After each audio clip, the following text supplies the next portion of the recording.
दुश्वार हो जाला, दिल अचके में हो बेकरार हो जाला। जब के हुए से प्यार हो जाला, जब के हुए से प्यार हो जाला। नींद अखिया के सब दुश्वार हो जाला, दिल अचके में हो बेकरार हो जाला। जब के हुए से प्यार हो जाला, जब के हुए से प्यार हो जाला।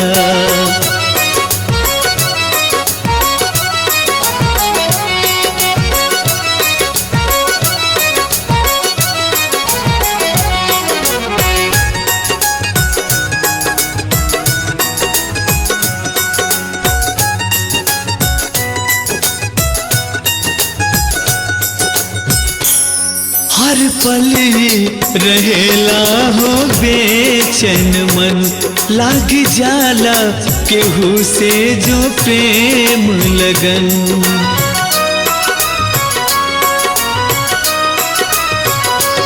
हर पल रहेला हो बेचैन मन, लाग जाला केहू से जो प्रेम लगन।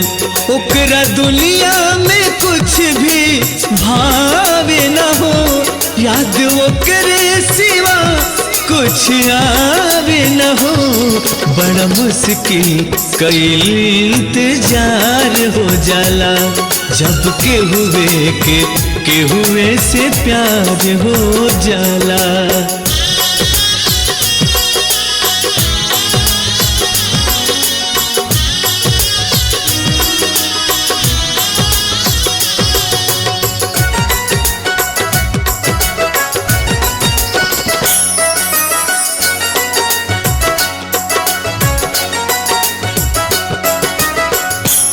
बाटे अजबे बीमारी हुई प्यार के, दावा करे न काम कोनो संसार के।